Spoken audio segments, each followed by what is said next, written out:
لا حول ولا قوة إلا بالله العلي العظيم. بسم الله الرحمن الرحيم.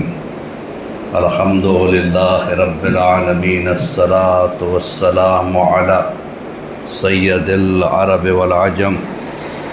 جسمه مقدس معطر مطهر منور. نور الهدى مصباح الظلم. جميع الشمم شفيع الأقم صاحب الجود والكرم. والله عاصمه وجبرائيل قادمه والبراق مركبه والمعراج سفره. وسدرة المنتهى مقامه وقاب قوسين مطلوبه والمطلوب. تعوده والمقصود جوده. سيد المرسلين انیس الغربین الملقب بطاہ والیاسین. محبوب رب المشرقین والمغربین. جد الحسن والحسین.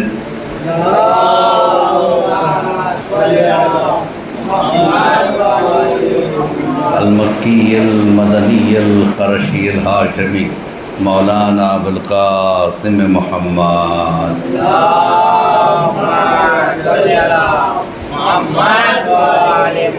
وآلہ الطیبین الطاہرین المعصومین المظلومین المنتجبین من یومنا ھذا الی قیام یوم الدین.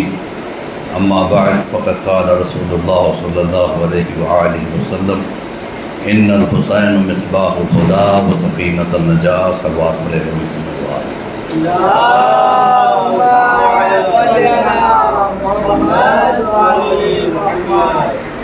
حضرات محترم، بہت ہی مشہور و معروف حدیث کے جس میں ارشاد ہو رہا ہے کہ بے شک میرا حسین مصباح الہدی. مصباح کہتے چراغ، ہدایت کا چراغ. وہ سفینۃ النجاۃ، اور نجات کا سفینہ ہے. آخر کیوں کہا؟ ہدایت کا تعلق دنیا سے ہے. ہدایت جو بھی ملنی ہے وہ دنیا میں ملے گی. اگر دنیا سے بے ہدایت چلا گیا تو آخرت میں ہدایت نہیں ملے گی. نجات کا تعلق آخرت سے. کوئی چاہے کہ دنیا میں نجات مل جائے، کہ مجھے کوئی بیماری نہ ہو، مجھے کوئی پریشانی نہ ہو، اس کو کہتے ہیں نجات. تو دنیا میں نجات نہیں ہے، دنیا میں ہدایت ہے، آخرت میں نجات. تو کیا کہنا رسول اللہ کا، جنہوں نے حسین کو پہچانوایا کہ دنیا چاہتے ہو حسین کے پاس جاؤ، آخرت چاہتے ہو تو حسین کے پاس جاؤ. صلوات پڑھے بر محمد وآلہ.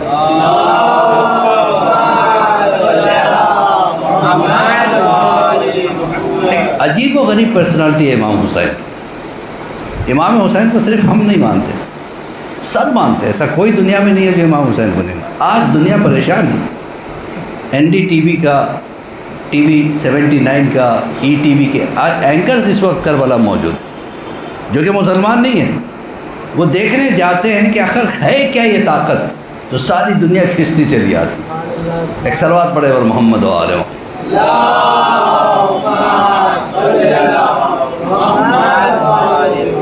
ہمارے ایک دوست ہوا کرتے تھے جو زولوجسٹ تھے. ان کا کام تھا جنگلات میں جانا، ریسرچ کرنا. تو ہندوستان انہیں الگ الگ فارسٹ کو بھیجتا تھا. کبھی یعنی افریقن جنگلوں کو بھیجتا تھا، کبھی UK کے جنگلوں کو بھیجتا تھا، کبھی اسٹیٹس کے جنگلوں کو. تو الگ الگ جنگلوں میں جاتے تھے. میں نے ان سے ایک بار سوال کیا کہ بھائی آپ کو کبھی ایسا ہوا کہ ایسے جنگل میں آپ پہنچے جہاں آپ کو لگا کہ مجھ سے پہلے کوئی آدمی نہیں آیا؟ ان کا ہاں، ایک جنگل ایسا تھا کہ جس میں دن میں جاؤ تو ایسا لگتا تھا کہ رات ہے. اتنا گھنا جنگل. میں نے سوچا شاید میں پہلا انسان ہوں اس جنگل میں آیا. اور ان کی عادت تھی جس جنگل میں بھی جاتے 2 رکعت نماز پڑھتے، اور وہاں کے نماز پڑھ کے اس کو گواہ بناتے اس جنگل کو کہ میں نے تیرے جنگل میں نماز پڑھی. انہوں نے کہا کہ میں جب اس جنگل میں پہنچا تو میں نے 2 رکعت نماز پڑھی. شکر ہے پروردگار تو نے مجھے یہاں پہ پہنچائے. اور میں ہاتھوں کو اٹھا کے دعا کرنا چاہتا تھا، سامنے چٹان پہ لکھا تھا لبیک یا حسین. تو کہتے ہیں میں پریشان ہو گیا، جہاں انسان نہیں پہنچتا وہاں حسین پہنچ جاتا ہے. صلوات پڑھے بر محمد وآلہ محمد.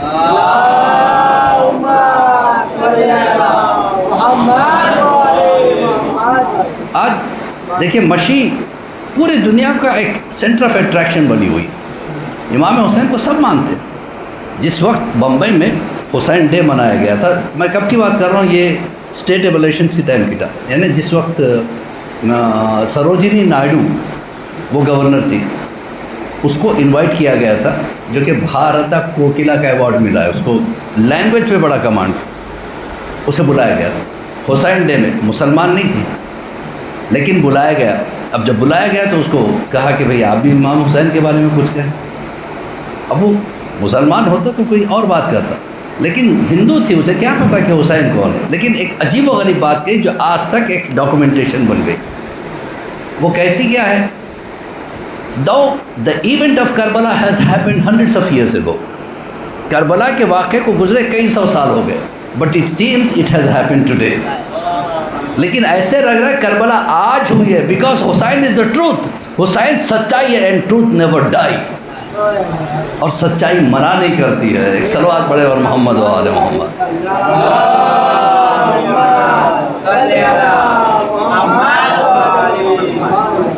دیکھا یہ حسین. امریکہ کا پاپ آیا زیارت کے لیے، جب اس سے پوچھا گیا کہ بھئی آپ کا حسین سے کیا تعلق، تو کہتا ہے کہ آپ سمجھتے ہیں حسین صرف آپ کے، جو ہر دل پہ راج کرے اسے حسین کہتے ہیں. صلوات پڑھے بر محمد و آل محمد.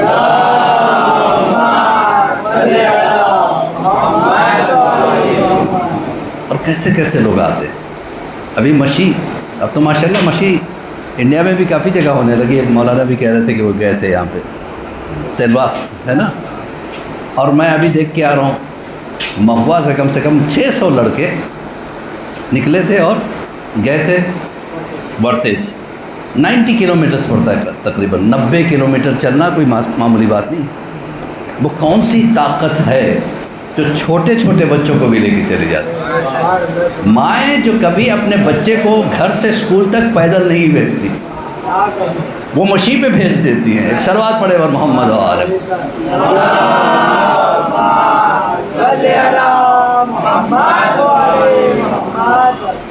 مشی عربی کی لفظ ہے، یعنی پیدل چلنا، یا پیادہ روی فارسی میں کہتے ہیں. سب سے پہلے آپ جانتے کس نے مشی کی تھی؟ پہلا مشی کر کے زیارت امام حسین پہ پہنچنے والا جابر بن عبداللہ انصاری تھے، جو پیدل گئے تھے امام حسین. ان کی سنت ہے، وہ اکیلے گئے تھے، آج 4 کروڑ جا رہے ہیں. پوری دنیا میں اس سے بڑا گیدرنگ کہیں نہیں. دنیا حیران ہے، پریشان ہے کہ آخر یہ کون سی طاقت ہے جو پوری دنیا کو کھینچے ہوئے. جس زمانے میں یزید تو چاہتا تھا کہ حسین مٹ جائے، ختم ہو جائے، ختم کرنے والا اپنی اپنی یعنی قبروں کے جہنم میں چلا گیا. لیکن حسین کل بھی حسین تھا، آج بھی حسین ہے، کل بھی حسین رہے. زندہ باد، زندہ باد. آپ جانتے ہیں کتنے ورلڈ ریکارڈ سے کربلا کے؟ سب سے زیادہ گیدرنگ اگر کہیں ہے تو کربلا میں. اور کربلا ایک چھوٹا سا شہر، بہت بڑا شہر نہیں ہے. آپ کے یہ اون کی طرح ہوگا، اون ہے کیا نام اس کا، اون. یہ کتنا 1-2 لاکھ کی آبادی ہے. کربلا اس سے بھی چھوٹا ہے. 2 لاکھ کی آبادی کا شہر، اور جس میں جو ہے نا 3 سے 4 کروڑ لوگ آ جائیں. سوچے ذرا، کبھی سوچا آپ نے؟ یہ سب دعوت فکر ہے، سوچنا. اسی کو تو معجزہ کہتے ہیں. معجزہ کسے کہتے ہیں؟ جو سمجھ میں نہ آئے ہو جائے. آغا بشیر نجفی سے میں نے ملاقات کی تھی کربلا میں، نجف میں. تو میں نے ان سے پوچھا کہ کربلا ایک چھوٹی سی جگہ ہے، اتنا بڑا مجمع کیسے سنبھال لیتی ہے؟ کیا پیارا جملہ انہوں نے کہا. انہوں نے کہا کربلا ماں کی طرح گود پھیلا کے سب کو لے. صلوات پڑھے پر محمد و آل محمد.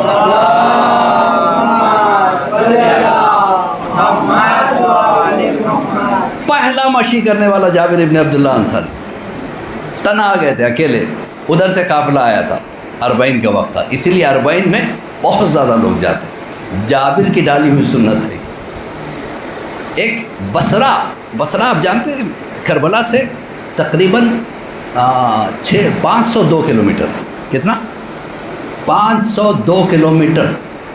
85 ایئرس کا بوڑھا آدمی، 85 سال کا بوڑھا آدمی بصرہ سے چلتا ہوا 10 دن لگا کے کربلا کے راستے پہ تھا. جب اس کا انٹرویو لیا گیا تو اس سے پوچھا کہ بھائی تم کہاں سے آ رہے ہو؟ کہا بصرہ سے آ رہا ہوں.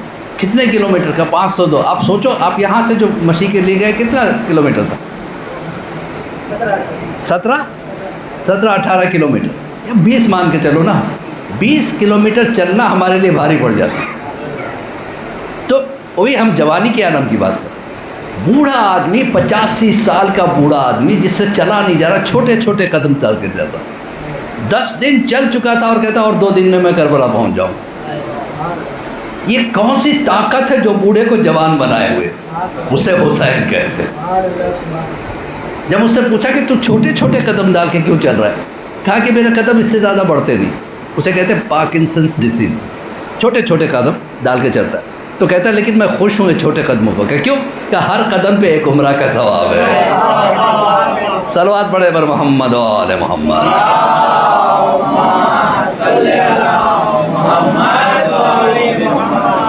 ایک فیملی تھی جو نجف سے چلی دوسرے راستے سے، جو راستہ جو آپ بتا رہے تھے مولانا کہ بستیوں سے ہوتے کے گزرتا ہے فرات کی طرف سے. تو میں پڑھ رہا تھا، وہ پیپر پہ آیا تھا اس کے بارے میں. وہ حیران ہو کے لکھ رہا ہے، کہتا ہے کہ جب ہم چلے اور بستیوں سے گزر کے جا رہے تھے، رات ہو گئی. اتفاق سے ہم ایسی جگہ پہنچے جہاں پہ کچھ نہیں تھا، صرف 2 مکان تھے اور رات ہو گئی. اور ہمیں رات گزارنا تھا کیونکہ کلائمیٹ خراب ہو رہا تھا، بارش آنے والی تھی. تو ہم پریشان ہو کے کیا کریں گے. وہ تو دونوں گھر کے باہر کچھ لڑکے کھڑے ہوئے تھے، وہ دوڑے ہوئے آئے. ایک نے کہا میرے گھر چلو، دوسرے نے کہا نہیں میرے گھر چلو. اب آپس میں چھینا جھپٹی ہونے، ایسے جیسے کوئی بڑا نقصان ہو جانے والا ہے. آخر میں لڑکوں نے کہا چلو ایک معاملہ طے کرتے ہیں. الگ ہٹ کے انہوں نے کچھ بات کیا. اس کے بعد ایک نے کہا ٹھیک ہے آپ ان کے گھر چلے جائیے. تو یہ لوگ آ گئے ان کے گھر میں اتر گئے. رات میں کھانا وانا کھا کے سونے سے پہلے انہوں نے سوال کیا آخر کیا معاملہ طے پایا. سن سکیں گے آپ؟ وہ کہتا ہے کہ ان کے خاندان کا ایک آدمی ہمارے خاندان والے کو قتل کیا تھا. ان کے سر پہ ہمارا خون تھا، اور عربوں میں خون بہا بہت قیمتی ہوتا ہے، کئی لاکھ روپے دینے پڑتے ہیں. خون بہا کہتے ہیں اس کو. کہا کہ ایک رات کے لیے ان مہمانوں کو ہمیں دے دو، ہم خون بہا معاف کر دیں. اسے کہتے ہیں جذبہ، اسے کہتے ہیں جذبہ. یہ حسین کی محبت ہے. ایک صلوات پڑھے پر محمد اور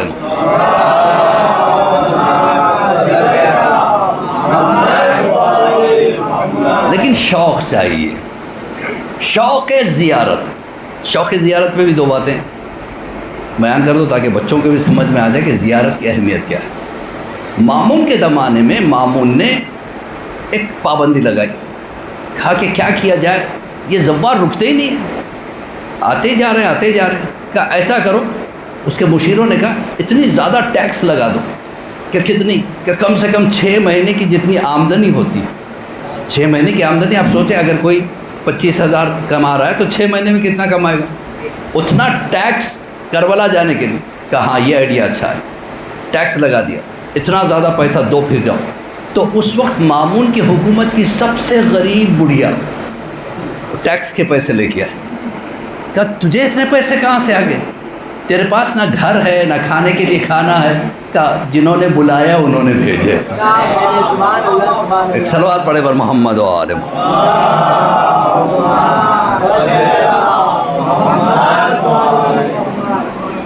اب مامون حیران ہو گیا، اتنا پیسہ اس کو کیسا آ گیا؟ کہ وہ تو کہہ تو رہی ہے کہ امام حسین نے بھیجا. بھیج بھی سکتے تو کیا کیا جائے؟ کہا اس سے کہو کہ کل آؤ. بڑھیا سے کہا کہ پیسے لے کے جا، کل آنا. دوسرے دن پھر پیسے لے کے آئی. کہا کہ آج پیسے نہیں، پھر کہ ہاتھ کاٹے جائیں گے. کہا ٹھیک ہے کاٹ لو. کہا 2 ہاتھ کاٹے جائیں گے. کہا تو 2 پیر بھی کاٹ لو. جاؤں گی ضرور. اس کے دونوں ہاتھ کاٹے گئے، دونوں پیر کاٹے گئے. اس کے بعد بڑھیا کو کہا کہ اس کو محل کے باہر پھینک دو. پھینک دیا گیا. اتنے میں جب پھینکا گیا اسے باہر کی طرف کسی نے آگے بڑھ کے اپنی گود میں لیا. آگے بڑھ کے اپنی گود میں لیا. اب بڑھیا نے پلٹ کے دیکھا، مامون اوپر سے دیکھ رہا ہے. کہ مامون تیرا شکریہ، پہلے چل کے جانا پڑتا تھا، اب لینے کے لیے آ گئے. صلوات پڑھے پر محمد و آل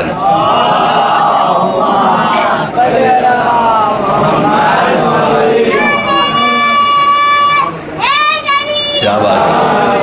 جیتے رہو بیٹا، جیتے رہو. تو ظاہر محترم یہ ہے کربلا شوق. اچھا آپ اتنی دور کیوں جاتے ہو؟ بمبئی کا ایک واقعہ ہے. مسافر خانہ تو آپ سبھی جانتے ہیں، بمبئی میں مسافر خانہ ہے جہاں اکثر لوگ جاتے ہیں اور رکتے ہیں.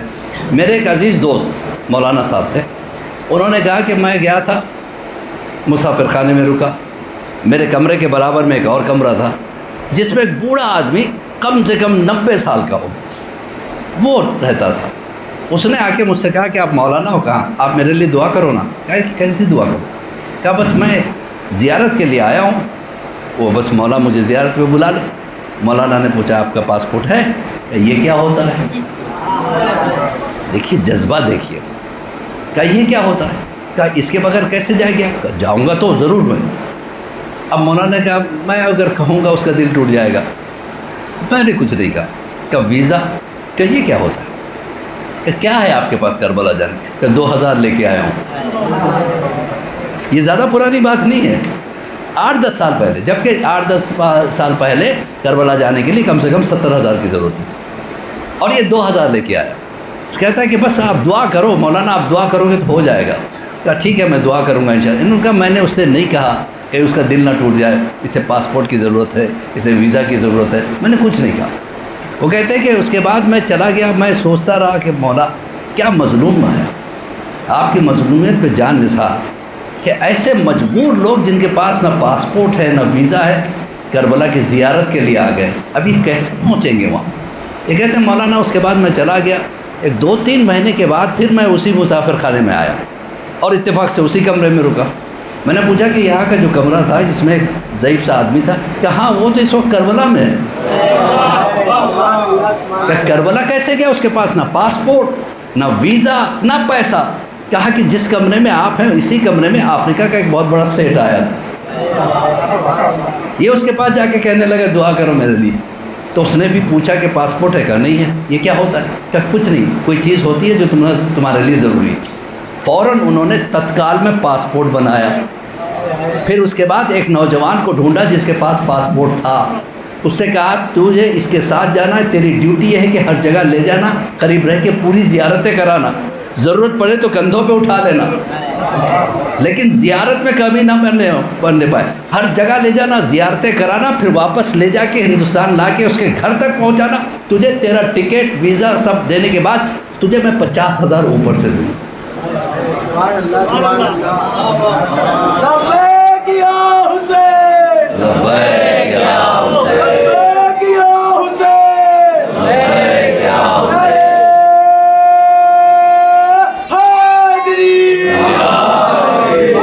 جذبہ چاہیے، شوق چاہیے. اللہ بھی بلاتا ہے اپنے گھر، لیکن کیسے بلاتا ہے؟ پیسے ہو تو آنا. مسئلہ ہے بھائی، استطاعت نہیں تو اس پہ حج واجب نہیں ہے. پیسے ہیں تو آؤ. بیٹی کی شادی ہے تو پہلے اس کو کرو، بعد میں آؤ. اللہ بلاتا ہے لیکن پیسے والوں کو بلاتا ہے. حسین کہتا ہے میرے پاس آ جاؤ، قرضہ لے کے آ جاؤ، میں ادا کر دوں گا. ایک صلوات پڑھے اور محمد و آل محمد.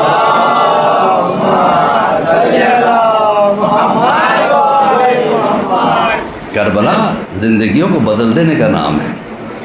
کربلا فکر ہے، کربلا ایک تحریک ہے.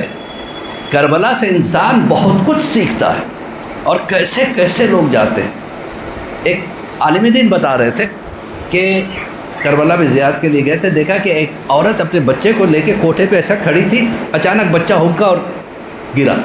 کوٹھے سے بچہ گر رہا تھا، لوگ پریشان، بچہ گر رہا بچہ. انہوں نے دیکھا کہ ایک شخص نے کہا ایسے، تو بچہ ہوا میں رکا. کہا آپ دھیرے دھیرے آپ، دھیرے دھیرے آ گیا، بچے کو ہاتھ میں لیا، ماں کے ہاتھ میں دیا، اس کے بعد غائب. کون کون آتا ہے؟ کوئی نہیں جانتا کربلا کون کون آتا ہے. سب آتے ہیں، حتیٰ کہ ملائکہ 70,000 ملائکہ ہر روز آتے ہیں، اور جو آتے ہیں ان کی ڈیوٹی پھر قیامت تک نہیں آتی. اتنے ملائکہ آتے ہیں، اتنے ملائکہ آتے ہیں. اگر کچھ تو ہے حسین میں، کچھ تو ہے. علامہ حلی کا نام تو سنا ہی ہو گیا، اپنے وقت کے مرجع بھی تھے، بہترین عالم دین تھے، اور امام زمانہ سے بڑا کنیکشن تھا ان کا.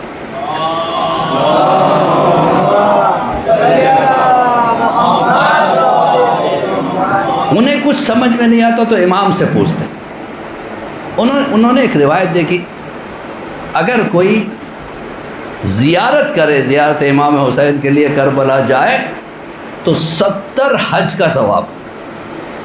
سال میں 1 مرتبہ ہوتا ہے حج، زیارت آپ 10 مرتبہ کر سکتے ہیں. اور اگر آپ نجف میں ہیں تو زیارت کتنی مرتبہ آپ کی طاقت ہے، توفیق ہے جتنا اللہ توفیق. ایک زیارت میں 70 حج کا ثواب. مرجع وقت ہے، کہا کہ پروردگار میں شک نہیں کر رہا ہوں لیکن مجھے سمجھ میں نہیں آ رہا، مجھے سمجھنا ہے، اور سمجھنے کے لیے مجھے امام سے ملاقات ہے. امام زمانہ سے توسل کی، نکلے نجف سے باہر نکلے، صحرا میں جا رہے تھے اور سوچ رہے تھے کیسے اتنا ثواب، کیسے اتنا ثواب کیوں. اتنے میں دیکھا کہ سامنے سے ایک نوجوان آ رہا. مسکرا کے کہا کہ علامہ کیا بات ہے؟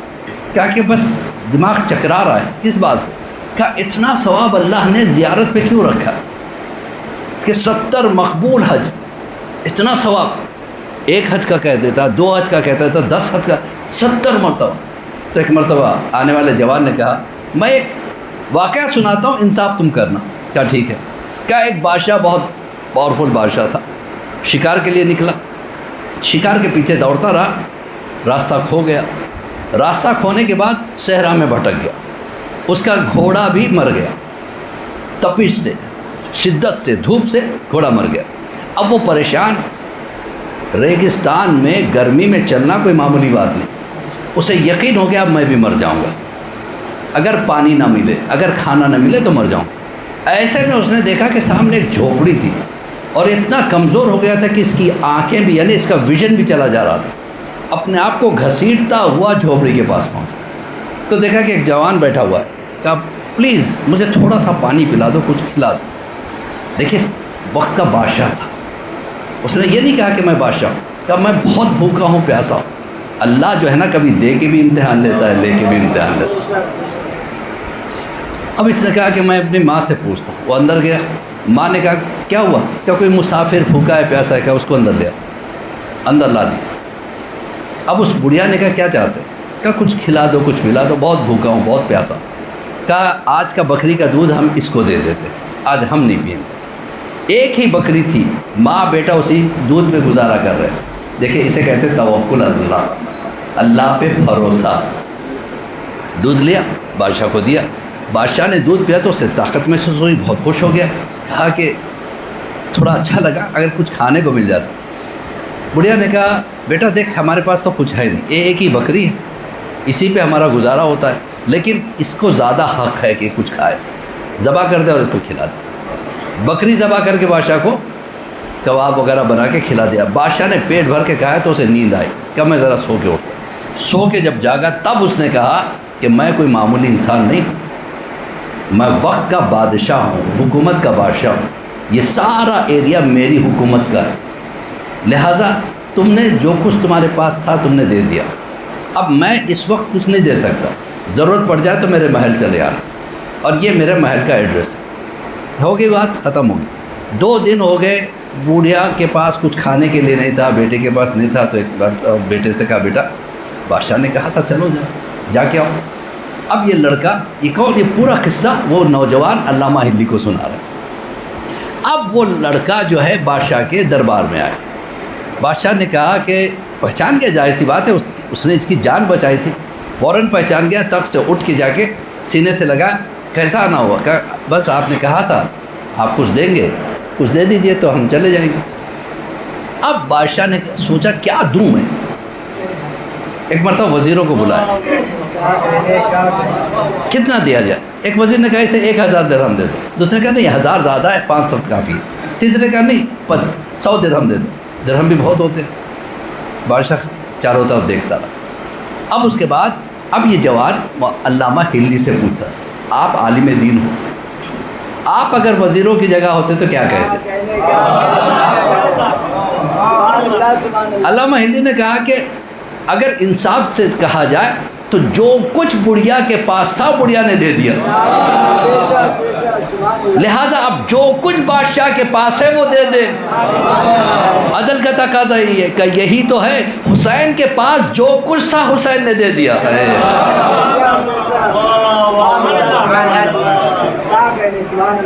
علی اکبر کو دے دیا، عباس کو دے دیا، حتیٰ کہ اپنے آپ کو دے دیا، زینب کی چادر کو دے دیا، جو کچھ حسین کے۔ اب وہ نوجوان کہتا ہے اب انصاف کا تقاضا ہے، اللہ کے پاس جو کچھ ہے حسین کو دے دے۔ وہ 70 تو ہمیں سمجھانے کے لیے کہا، کیونکہ 70 سال انسان کی ایوریج عمر ہوتی ہے۔ اگر کوئی پیدا ہونے کے بعد بڑا ہو جائے، 15 سال کا ہو جائے، اور اس وقت سے اگر ہر سال حج پہ جاتا رہے اور 85 سال کا ہو جائے، تو اسے جتنا ثواب ہے ایک زیارت میں اتنا ثواب ہے۔ ایک صلوات پڑھے بر محمد و آل محمد۔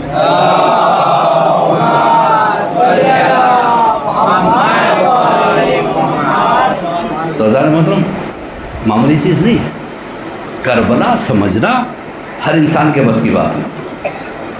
کربلا عام انسان کو سمجھ میں بھی نہیں آتی۔ اسی لیے تو آج بڑے بڑے، آج آپ کو بتاؤ بدھسٹ وہاں پہ میں نے دیکھے، مشی میں بدھسٹ جس کا دور دور کا تعلق نہیں اسلام سے، زیونسٹ، کرسچنز، ہندو، یہ سب کے سب آج جا رہے ہیں حسین کے پاس، سب جا رہے ہیں تو ہم بھی جا رہے ہیں۔ پوچھا گیا ایک کرسچن سے کہ بھائی کیوں آتے ہو ادھر؟ کہا جب ساری دنیا جاتی ہے تو ہمارے آنے میں تمہیں کیا پرابلم ہے؟ کچھ تو ہے یہاں پہ جو سب آتے ہیں، ایسے کوئی نہیں آتا۔ تب آتا ہے جب کچھ ملتا ہے۔ حسین کے در سے ہر ایک کو ملتا ہے۔ حسین سورج کی طرح ہے، سورج جب نکلتا ہے تو یہ دیکھ کے نہیں چمکتا کہ اپنا کون ہے، اسے حسین بھی اسی طریقے سے ہندو ہے تو اسے بھی نوازتا ہے، مسلمان ہے تو اسے بھی نوازتا ہے۔ ایک صلوات پڑھے بر محمد و آل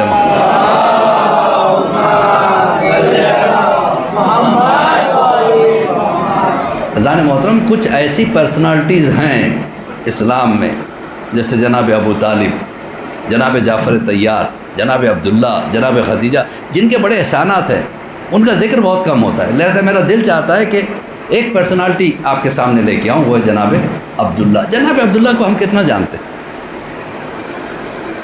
کتنا جانتے ہیں؟ گھبرائیے نہیں، میں سوال نہیں کر رہا ہوں، میں بس پیش کر رہا ہوں، ایک چیز شیئر کرنا چاہتا ہوں، کچھ جو ایک ریسرچ ٹاپک ہے میرے پاس جو میں آپ کو دینا چاہتا ہوں۔ جناب عبداللہ کے بارے میں ہم صرف اور صرف اتنا جانتے تھے کہ وہ بیمار تھے، جناب زینب نے جا کے اجازت مانگی، اجازت دے دی، اس سے زیادہ کیا جانتے ہیں؟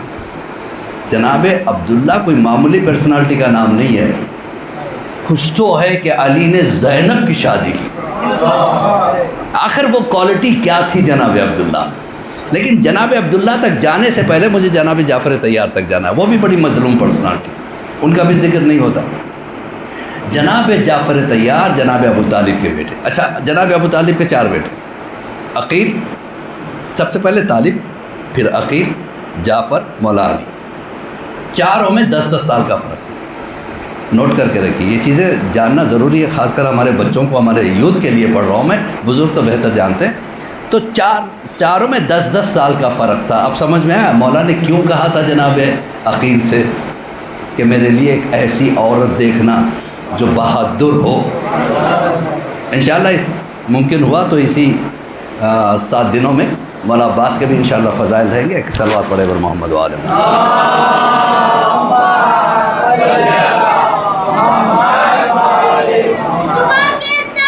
دل بولا علی مولا، علی مولا، کبھی بولی فلک بولا، علی مولا، علی مولا، ستارہ ٹوٹ کر بولا، علی مولا، علی مولا، فرشتے عرش پہ بولے، علی مولا، علی مولا، عزادار فرش پہ بولے، علی مولا، علی مولا، لگی جب ہے دری نارا، علی مولا، علی مولا۔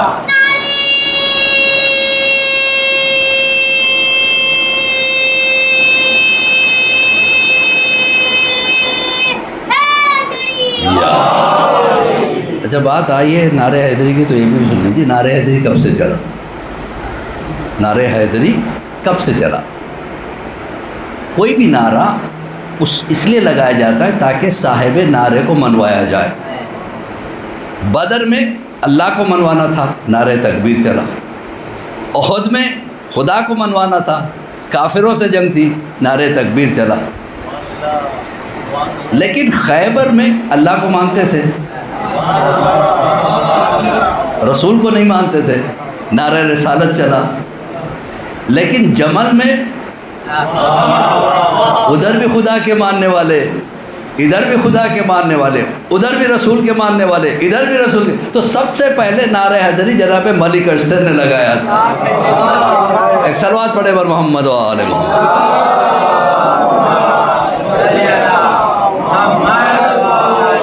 آپ حیران ہو جائیں کہ نعرہ حیدری کا ثواب کتنے پتہ ہے آپ کو؟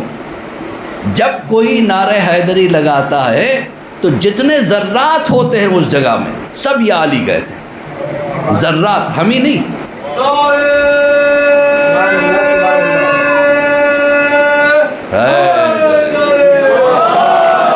اور ذرات کتنے ہوتے ہیں؟ ایک بند کمرے میں آپ جہاں پہ سورج کی ایک کرن اندر آتی ہو، اس میں دیکھیے کتنے ذرات ہیں، ہزاروں ذرات اس میں تیرتے رہتے ہیں ایک کرن میں. تو آپ پورے ہال میں کتنے ہوں گے؟ تو جو بھی نعرہ لگواتا ہے پورے یا علی کہتے ہیں تو سب سے پہلے اس کے کھاتے میں جو ہے نا ثواب جاتا ہے جو لگواتا ہے، پھر سب کو ملتا ہے. ایک صلوات پڑھے بر محمد و آل محمد.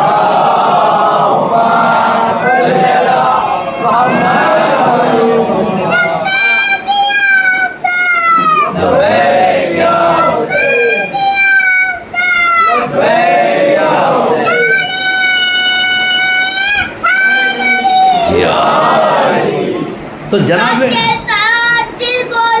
علی مولا، علی مولا، نبی بولی فلک بولا، علی مولا، علی مولا، ستارہ ٹوٹ کر بولا، علی مولا، علی مولا، فرشتے اس پہ بولے، علی مولا، علی مولا، اداکار اس پہ بولے، علی مولا، علی مولا، لگے جبے ترین نعرہ، علی مولا، علی مولا. نعرے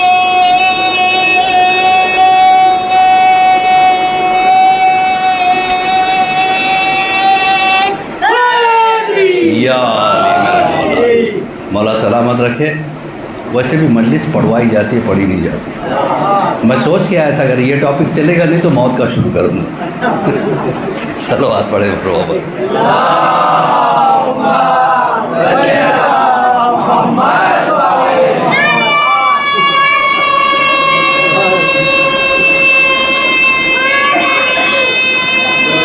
یا علی، یا علی. تو جناب جعفر طیار کوئی معمولی ہستی کا نام نہیں ہے. مولا علی کے بڑے بھائی، 10 سال کے بڑے مولا سے، ان سے 10 سال کے بڑے عقیل. عقیل بڑے عقل مند تھے بہت زیادہ، اسی لیے ان کو عقیل کہا جاتا ہے. یہ ہماری طرح کے نام نہیں ہے. نام کچھ اور ہوتا ہے، کیریکٹر کچھ اور ہوتا ہے. نام اسد شیر لیکن چوہے سے بھی ڈر رہا ہوگا. نام صادق، اچھا اگر کسی کا صادق ہو تو برا نہ مان. ہو جاتا ہے بھیا کبھی کبھی. ایک مجلس میں نے کہا شیطان نہیں کہا، شیطان نے بعد میں مولانا کہنے لگے مولانا آپ میری طرف دکھا کے شیطان شیطان. صلوات پڑھے بر محمد.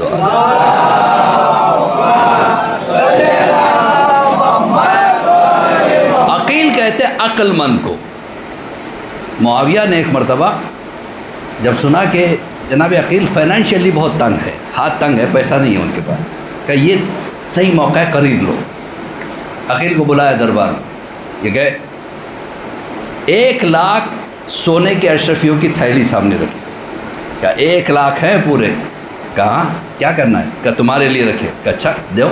کہ ایسے نہیں، کہ ممبر پہ جاؤ اور علی کے لیے نعوذ باللہ لان تان کرو. کہ اتنی سی بات ابھی کرتا ہوں. سیدھے ممبر پہ آئے، 3 مرتبہ کہا لعنت لعنت لا. اب 3 ہی مرتبہ کیوں کہا مجھے کیا پتا.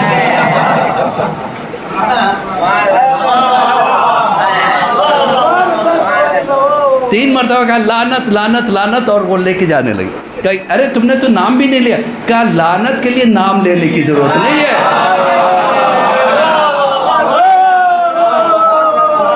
بس لعنت کہنا لعنت خود تلاش کرتی ہوئی صاحب لعنت کے پاس. صلوات پڑھے بر محمد و آل محمد.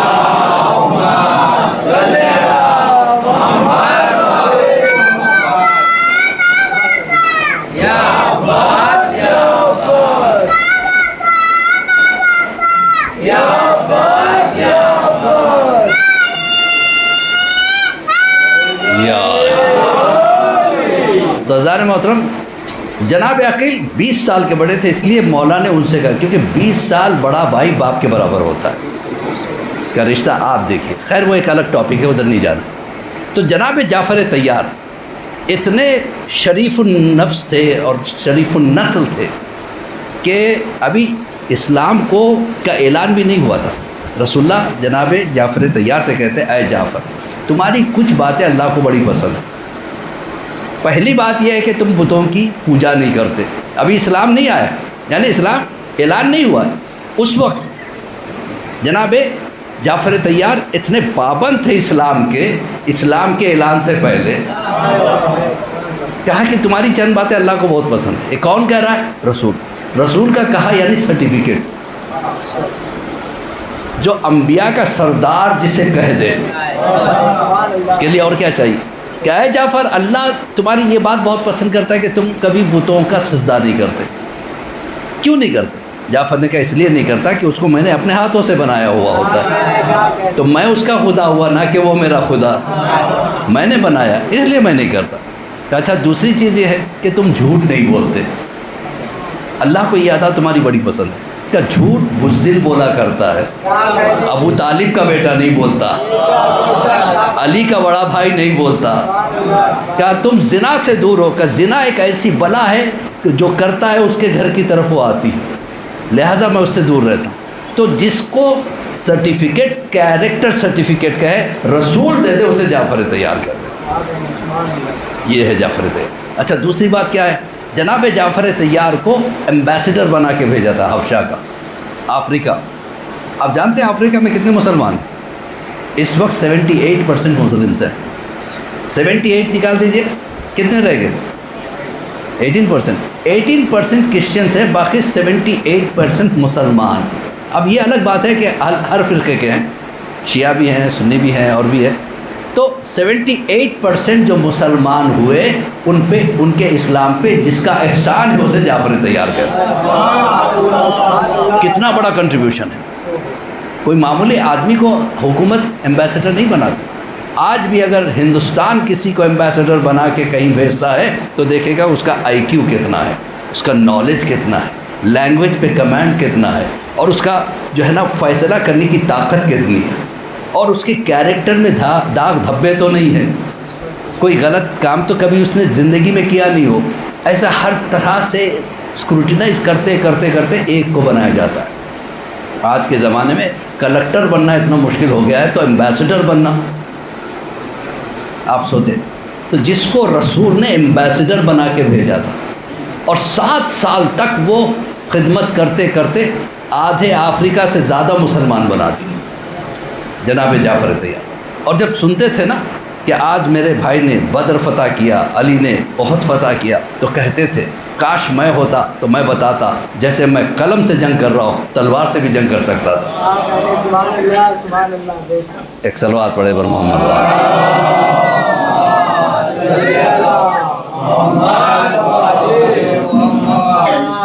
چلو اچھا بیک اپ ہے اس میں، صلوات پڑھے پر محمد۔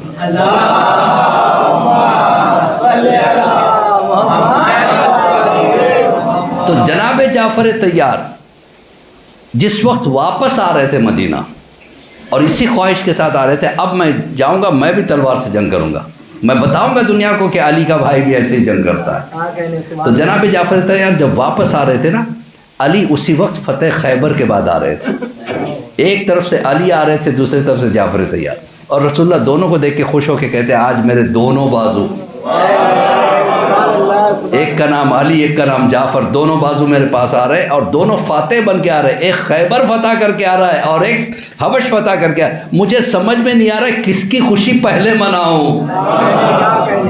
جناب جعفر طیار نے آ کے کہا کہ یا رسول اللہ، میں نے قلم سے بہت جنگ کی، اب تلوار سے جنگ کرنے کا موقع ہے، میں گھر جانا نہیں چاہتا، پہلے مجھے میدان میں بھیج۔ تو جنگ موتا میں جو رسول اللہ نے بھیجا تھا جعفر طیار کو، تو جنگ موتا تھی۔ جنگ موتا میں جب مسلمان بھاگ گئے، تنہا جعفر طیار نے 3000 کے لشکر کا مقابلہ کیا تھا۔ 3000 نے گھیرا تھا اور وہ تنہا لڑ رہے تھے، اور بتاتے جاتے تھے کہ میں ابو طالب کا بیٹا ہوں، میں علی کا بھائی۔ اور اسی حالت میں ان کے دونوں بازو ایسے ہی شہید ہوئے جیسے مولا عباس کے۔ تو رسول اللہ نے اس کا سوگ 3 دن تک منایا، کہا کہ مدینے کا کوئی گھر ایسا نہ ہو کہ جس میں رونے کی آواز نہ آتی ہو۔ تو پہلی مصیبت جو ہے جناب جعفر طیار کی منائی گئی، بہت زیادہ روئے، پورے جتنا مسلمان جتنے تھے سب کے سب روئے. تو یہ تھے جناب جعفر طیار. اور اس کے بعد رسول اللہ نے آ کے جناب عبداللہ کے سر پہ ہاتھ رکھ کے ایک جملہ کہا تھا، اے جعفر طیار کے بیٹے عبداللہ، میں تیرے لیے دعا کرتا ہوں، تو اگر مٹی کو بھی پکڑے گا تو سونا ہو جائے گی. تو رسول کی دعا جسے لگ جائے پھر کیا کہنا اس کا. تو جناب عبداللہ مدینے کے سب سے رئیس آدمی تھے، سب سے زیادہ. اور آپ کو یہ بھی بتا دوں، جناب عبداللہ میں جو کوالٹی تھی نا، وہ جواد ان کا لقب ملا تھا.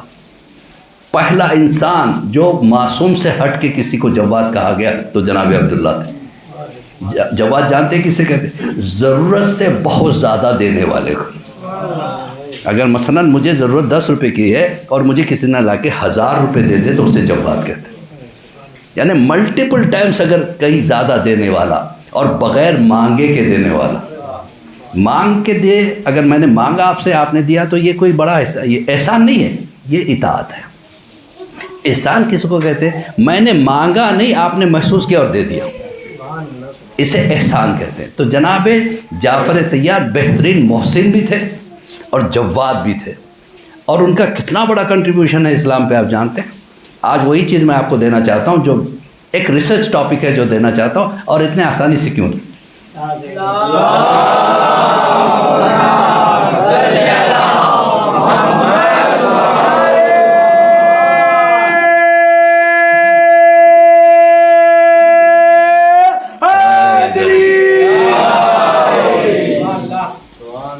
پہلے یعنی اسلام سے پہلے، ویسے تو اسلام جناب آدم کے دور سے آ رہا ہے، یعنی عام طریقے سے جو رسول اللہ کا دور ہے اس سے پہلے لڑکیوں کی کوئی ایجوکیشن کا سسٹم نہیں تھا. لڑکے پڑھائے جاتے تھے، لڑکیوں کی کوئی ویلیو نہیں تھی. عورت ایک قرض تھی، ایک بد دعا تھی، سمجھ جائیے. عورت کی کوئی عزت نہیں تھی. عزت دی ہے تو اسلام نے دی ہے. عورت جب پیدا ہوتی تھی تو باپ اپنے ہاتھوں سے اپنی بیٹی کا گلا گھونٹ کے مار دیتا تھا کہ اس کی وجہ سے کسی اور کے سامنے سر جھکانا پڑے گا. ایسے میں جناب عبداللہ ابن جعفر کا کتنا بڑا احسان ہے کہ ایک روز جب کوئی تو بات تھی نا، میں نے ایک لفظ کہا، اب سوچنا آپ کا کام ہے، کوئی تو بات تھی کہ مولا علی نے زینب کا شوہر طے کیا. کتنا کیا کیپیسٹی ہوگی جناب عبداللہ کی، کیا رتبہ ہوگا علی کی نگاہ میں. تو جناب عبداللہ کے یہاں جناب زینب شادی ہو کے آئی. آنے کے بعد جناب عبداللہ کہتے ہیں کہ شہزادی، میں دیکھ رہا ہوں کہ آپ کا سینہ علوم سے بھرا ہوا ہے. علم سے نہیں، علوم سے بھرا ہوا ہے. ایسا کوئی علم نہیں ہے جو آپ کے پاس نہیں، کیونکہ آپ کو ہر علم بابا سے ملا ہے، علی سے ملا ہے. اور میں نہیں چاہتا کہ یہ علم آپ تک رہ جائے، میں چاہتا ہوں کہ یہ علم اور لڑکیوں تک جائے اور عورتوں تک جائے. کہ تم چاہتے کیا ہو؟ کہا کہ میں ایک مدرسہ بنوانا چاہتا ہوں جو خالص لڑکیوں کا ہو. آج اگر ہماری بیٹیاں پڑھ کے ڈاکٹر بن رہی ہیں، انجینئر بن رہی ہیں، پائلٹس بن رہی ہیں، تو کس کے صدقے میں؟ اگر بیٹی ہے احسان مانو جناب عبداللہ کا، بیٹی پڑھی لکھی ہے احسان مانو جناب عبداللہ کا. ان کی وجہ سے آج، اس کے بعد امریکنس نے سٹارٹ کیے، رشینس نے سٹارٹ کیے، آسٹریلینز نے. سب سے پہلا فیمیل ایجوکیشن سینٹر اگر کہیں بنا ہے تو جناب جعفر طیار کا گھر، وہ بھی گھر. اس پہ بھی غور کیجیے آپ. یعنی کیسے آپ کو سمجھاؤں میں. جس وقت جناب عبداللہ نے کہا زینب میں چاہتا ہوں کہ ایک مدرسہ کھلے لڑکیوں کا. کہا ٹھیک ہے، بناؤ کوئی عمارت، جگہ لو. کہ جگہ تو میرے پاس بہت ہے لیکن میں دیر برداشت نہیں کر سکتا. تو پھر کب سے؟ کہ آج سے اسکول چلے. کہ آج سے کوئی بلڈنگ، کہ جو گھر ہے ہمارا یہ مدرسہ. کہ آپ کہاں رہو گے؟ کہ میں باغیچے میں جا کے دن بھر بیٹھ جاؤں گا. معمولی بات نہیں ہے. اپنا گھر دے کے، اپنا گھر مدرسے کو دے کے جنگل میں جا کے سارا دن گزار دینا، کتنا بڑا احسان ہے جناب عبداللہ کا اسلام پر اور ہماری فیمیل ایجوکیشن سینٹرز پہ. آج اگر آج ہماری لڑکیاں سائنٹسٹ بن رہی ہیں، ڈاکٹرز بن رہی ہیں. یہ ساری خوبیوں کی مالکہ کیسے بنی؟ جناب عبداللہ کی وجہ سے. تو جناب زینب نے کہا ٹھیک ہے اگر آپ کہتے ہیں تو آپ کیسے جنگل میں گزارو گے، سارا دن دھوپ میں رہنا، کہ وہ میں دیکھ لوں گا، لیکن مدرسہ چالو ہو جانا ہے۔ اسی روز سے مدرسہ چالو ہو گیا۔ اچھا یہ کتنے بڑے جواد تھے، یہ اپنے بغیچے میں بیٹھے تھے، اور جناب عبداللہ کے بارے میں اگر کوئی فقیر آ کے صدقہ مانگتا تھا تو ہم کتنا دیتے ہیں؟ 5-10 روپے تو اب دینے لگے ہیں، جب 25,000 50,000 کی سیلری ہو گئی تو، ورنہ پہلے سب سے چھوٹا سکہ کون سا ہے؟ 1 روپی، اس سے اتنا ہی دیتے تھے۔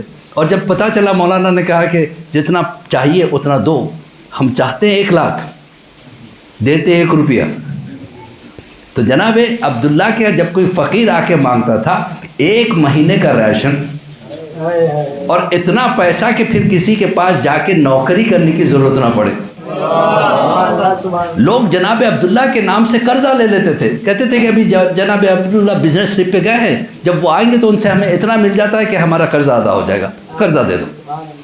تو لائن لگی رہتی تھی فقیروں کی، مسکینوں کی جناب عبداللہ کے دروازے پہ۔ تو جناب عبداللہ نے دیکھا کہ ایک غلام، ایک جو ہے نا مزدوری باغ میں کر رہا ہے۔ کس کا باغ ہے؟ کسی اور کا، ان کے پڑوسی کا۔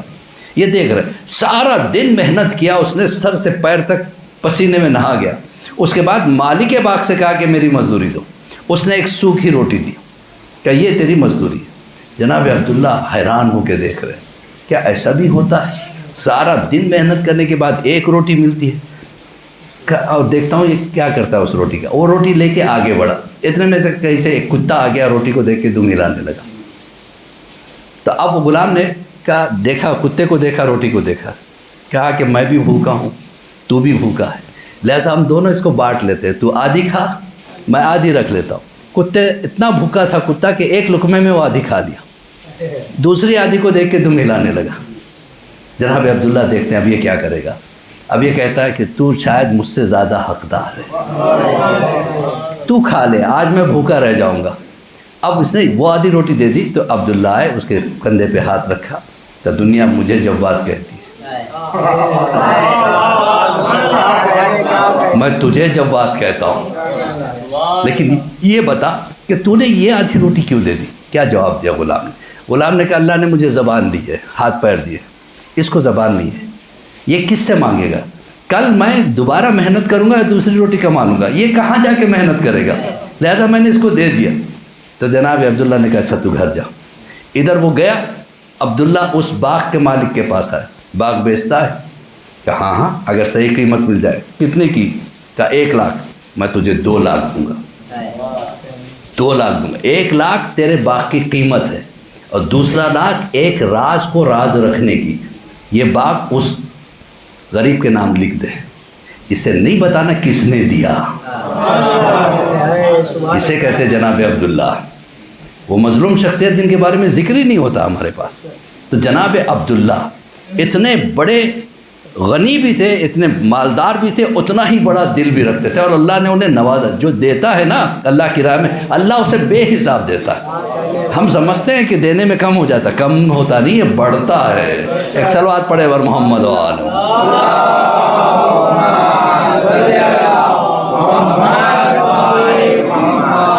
یہ تھے جناب عبداللہ، اتنا بڑا دل تھا ان کا، اتنا دیتے تھے۔ اب سوچو، اب میں آپ کو سچویشن پہ لے کے آتا ہوں، ویسے بھی وقت ختم ہو رہا ہے میرا، کہ جناب زینب جو آپ کے مخصوص مصائب جو ہے وہ میں آپ کے سامنے پیش کرنا چاہتا ہوں انشاءاللہ۔ جس توانائی کے ساتھ آپ نے فضائل سنے، ویسے ہی توانائی کے ساتھ انشاءاللہ روئیں گے۔ دیکھیں، رونے کے لیے الفاظ نہیں، احساس چاہیے۔ جس وقت جناب زینب چلی ہے نا، تو سید سجاد سے کہا بیٹا سجاد، میرا شوہر بہت غیرت دار ہے، اور آپ کو بتائیں جناب عبداللہ بہت بہادر بھی تھے۔ جناب عباس اور عبداللہ ایک برابر کی طاقت رکھتے تھے، تو آپ سوچیں کتنے تھے جناب عبداللہ۔ یہ تو اللہ نے مصلحتاً 3 طاقتوں کو الگ الگ کر دیا، ایک مسلم، ایک عبداللہ، ایک عباس۔ عباس حسین کے ساتھ گئے کیونکہ وفاؤں کا شہنشاہ تھا، مسلم کو کوفہ بھیج دیا، عبداللہ کو بیمار کر دیا اللہ نے۔ ورنہ اگر یہ 3 طاقتیں کربلا میں آتی تو پھر کربلا کا نقشہ کچھ اور ہوتا۔ تو جناب عبداللہ، اور جو بہادر ہوتا ہے نا، بڑا غیرت دار ہوتا ہے، بڑا غیرت دار ہوتا ہے۔ ایک مرتبہ جناب زینب آ کے کہتی سجاد مجھے ہمت نہیں ہو رہی مدینہ جانے کی. ماشاءاللہ آپ رونے لگے. رو تو ایسے رو جیسے کوئی بوڑھا باپ اپنے جوان کی میت کھل کے رو, بلک بلک کے نہیں, اس لیے کہ تمہارے رونے پہ کوئی تماچے نہیں مارتا, تمہارے رونے پہ کوئی تازیانے نہیں مارتا. کربلا میں ایک بچی تھی جو کہتی تھی بابا تو کوئی تماچے مارتا. جزاکم ربو انشاءاللہ. ماشاءاللہ بہت اچھا پرسہ دے رہے ہیں, حق ہے پرسہ دینے کا. جتنا رو کم ہے, اس لیے کہ جو رونا چاہتے تھے انہیں نہیں رونا دیا جاتا. تو جناب زینب نے کہا سجاد مجھے ہمت نہیں ہے کہ میں مدینہ جاؤں. پھوپھی اماں کیا ہوا؟ کہ میرا شوہر بڑا غیرت دار ہے, اگر اس نے میرے پشت پہ نشان دیکھ لیے, تازیانوں کے نشان دیکھ لیے. اس کے زینب نے ایک جملہ کہا جو میں آپ سے کہہ رہا ہوں. زینب نے کہا سجاد کوئی شوہر برداشت نہیں کرے گا کہ اس کی بیوی کو کسی نے مارا ہو. سجاد عبداللہ مر جائے گا اگر اسے پتہ چلا تو. سجاد میں کیسے کروں, میری ہمت نہیں ہے. اب میں اپنے گھر جانے کی. کہا پھوپھی اماں آپ کیا چاہتی؟ میں تیرے گھر رہ جاؤں. اچھی بات ہے پھوپھی اماں آپ کا ہی گھر ہے, رہ جائیے, جب تک رہنا چاہے رہ جائیے. تو جناب سجاد کیا زینب آ گئی. ایک دن انتظار کرتے رہے عبداللہ, زینب نہیں آئی. دوسرے دن زینب نہیں آئی. تیسرے دن کنیز کو بلا کے کہا جا کے زینب کو میرا سلام کر, کہنا کہ عبداللہ انتظار کر رہے. جب یہ سننا تھا اب بیوی سے برداشت نہیں ہوا, فوراً کھڑی ہوگی سجاد میرے شوہر نے مجھے یاد کیا.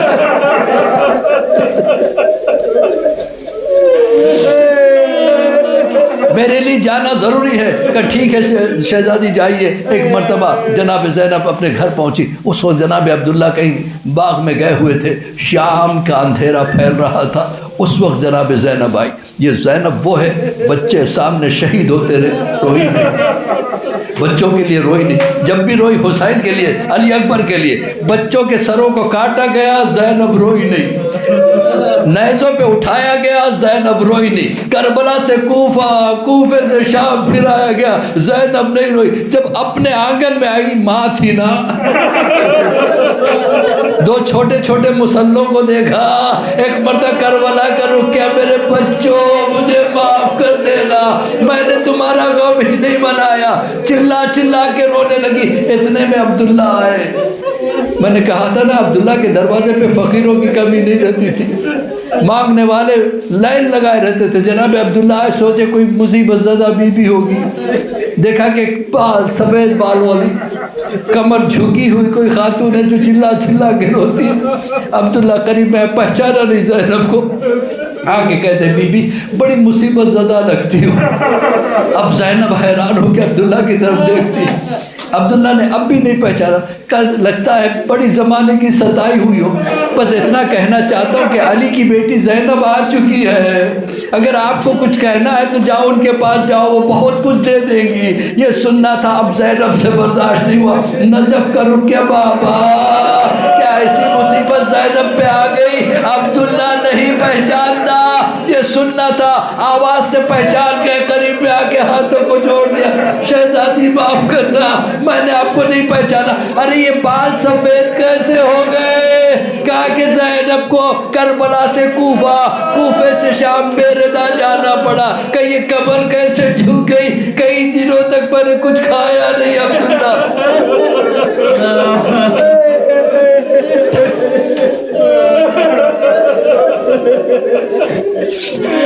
جناب عبداللہ آ کے بیٹھ گئے. زینب شہزادی حسین کا پرسہ قبول کرو, عباس کا پرسہ قبول کرو, علی اکبر کا پرسہ قبول کرو.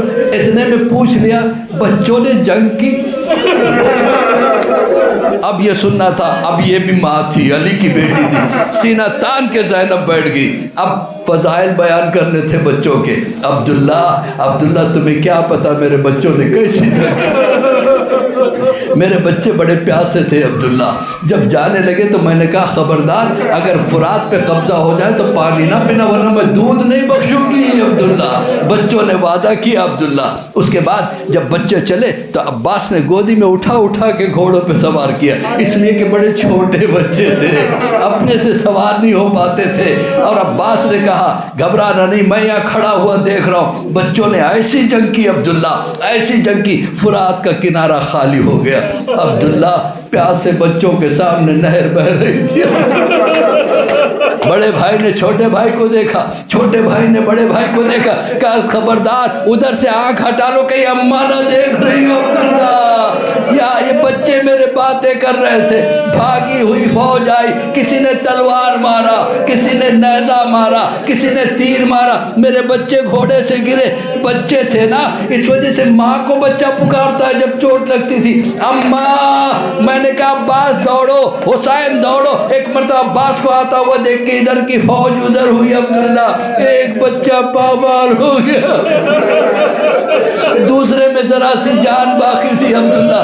عباس نے اس بچے سے کہا کچھ کہنا چاہتے ہو؟ کہا ہاں مجان، اگر ہو سکے تو اماں تک لے کے جانا۔ عباس دوڑتا ہوا آیا عبداللہ، آ کے میری گود میں بچے کو دیا۔ عبداللہ سن سکتے ہو عبداللہ، بچے نے صرف 2 باتیں کہی۔ پہلی بات یہ کہ اماں ہم نے پانی نہیں پیا، ہم نے پانی نہیں پیا، اور کہا اماں جب گھر جانا تو بابا کو سلام کہنا۔ انا للہ و انا الیہ رضا بقضاء تسلیما لامر مولا۔ اللہم بحق محمد وانت المحمود، بحق علی وانت الاعلی، بحق فاطمة انت فاطر السماوات والعرض، بحق الحسن وانت المحسین، بحق الحسین انت قدیم الاحسان، واستجب دعائی واقض حاجاتی ورحمتک یا ارحم الراحمین۔ پروردگار اس خلیل عزاداری کو قبولیت کا درجہ عطا فرما۔ اور اس وقت آپ کی آنکھیں آنسوؤں سے نم ہیں، دعا کے لیے بہترین موقع ہے۔